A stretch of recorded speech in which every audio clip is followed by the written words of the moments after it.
Rowdy encounter செய்யப்பட்டது எப்படி என்ற புதிய தகவல் ஒன்று கிடைக்கப்பெற்றிருக்கிறது. இது குறித்தான விவரங்களை வழங்குவதற்காக செய்தியாளர் சரவணன் நம்மோடு இணைப்பில் இருக்கிறார். சரவணன், வணக்கம். இது குறித்தான விவரங்கள். பகுஜன் சமாஜ் கட்சியின் மாநில தலைவர் ஆம்ஸ்ட்ராங் கொலை வழக்குல கைது செய்யப்பட்டிருந்த ரவுடி திருவேங்கடம் என்கவுண்டரில் கொலை செய்யப்பட்டார். இந்த என்கவுண்டர் சம்பவம் எப்படி நடந்தது, என்கவுண்டர் சம்பவத்துல வேற என்னெல்லாம் நடந்தது என்பது குறித்த தகவல்கள் தற்பொழுது வெளியாகி இருக்கிறது. குன்றத்தூரை சேர்ந்த திருவேங்கடம் ஏற்கனவே பகுஜன் சமாஜ் கட்சியினுடைய நிர்வாகி தென்னரசு கொலை செய்த வழக்கிலும் ஏற்கனவே கைது செய்யப்பட்டவர். பிறகு ஆம்ஸ்ட்ராங் கொலை வழக்கிலும் இந்த நபர் தான் முக்கியமாக இந்த கொலைக்கு திட்டம் தீட்டி கொடுத்த முக்கியமான நபர் என்றும் கூறுகின்றனர். போலீசார் தரப்புல விசாரணையில் இது தெரிய வந்ததாக கூறுகின்றனர்.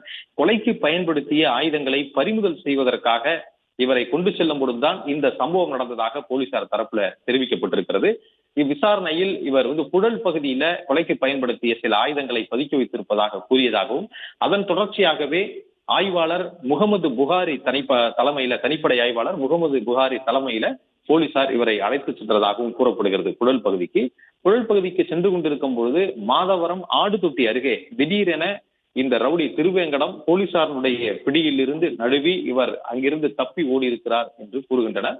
தப்பி ஓடிய அந்த ரவுடியை அருகில் இருக்கக்கூடிய பகுதியில் தொடர்ந்து போலீசார் தேடி வந்த நிலையில் அந்த மாதவரத்துல வெஜிடேரியன் வில்லேஜ் என்ற ஒரு பகுதி இருக்கிறது. அந்த வெஜிடேரியன் வில்லேஜ் பகுதியில ஒரு காலி இடத்துல ஒரு தகர கொட்டகை ஒன்று இருந்திருக்கிறது.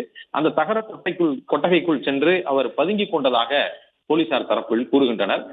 காவல்துறையினர் அந்த பகுதி சில புதர் நிறைந்த பகுதியாக இருந்ததாகவும், எனவே அந்த தகர கொட்டையில் அவர் மறைந்திருப்பது தெரிந்து போலீசார் சுற்றி நின்று கொண்டு முதலில் அவரை வெளியில் வருமாறும் சரணடையுமாறும் கூறியதாகவும் சொல்லப்படுகிறது. முதலில் அவர் பதுக்கி வைத்திருந்த ஆயுதங்கள் அருவாள் உள்ளிட்ட ஆயுதங்களை கையில் வைத்திருக்கலாம் என போலீசார் நினைத்ததாகவும், ஆனால் திடீரென அவர் மறைத்து வைத்திருந்த துப்பாக்கியை கொண்டு ஆய்வாளர் முகமது புகாரியை நோக்கி சுட முயன்றதாகவும் சொல்கின்றனர். துப்பாக்கி சூடு நடத்தியதாகவும் போலீசார் தரப்புல கூறுகின்றனர்.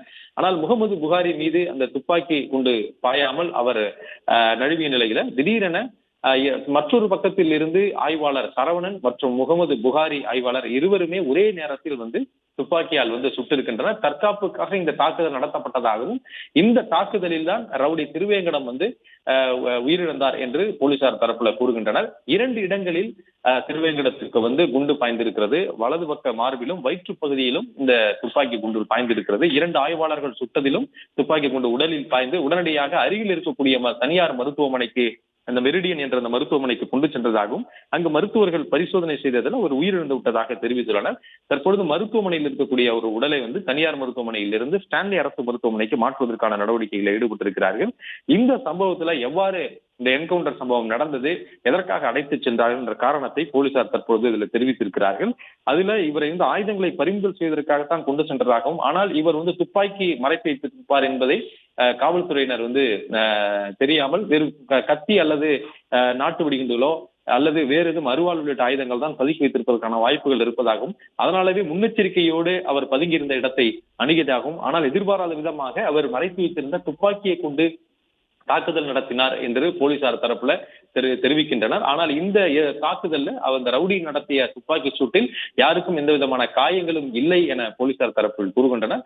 ஆனால் எதிர் தாக்குதல் தற்காப்புக்காக நடத்தப்பட்ட அந்த தாக்குதலில் அவர் கொல்லப்பட்டார் என்று போலீசார் தரப்புல தெரிவிக்கப்பட்டிருக்கிறது. 2 இடங்களில் குண்டு பாய்ந்திருப்பதாகவும் போலீசார் தெரிவித்திருக்கின்றனர். இது பிணக்கூறாய்வு செய்வதற்காக அரசு மருத்துவமனைக்கு அனுப்பி வைக்க இருக்கிறார்கள். அதற்கு பிறகு மேஜிஸ்ட்ரேட் முன்னிலையில் தான் இந்த பிணக்கூறாய்வும் நடக்கும். அடுத்த கட்டமாக இது தொடர்பான இந்த என்கவுண்டர் சம்பவத்தில் ஈடுபட்ட போலீசாரிடமும் தற்பொழுது வெளியாக இருக்கக்கூடிய இந்த தகவல் குறித்து மேஜிஸ்ட்ரேட் முன்னிலையில் விசாரணையும் நடத்தப்படும்.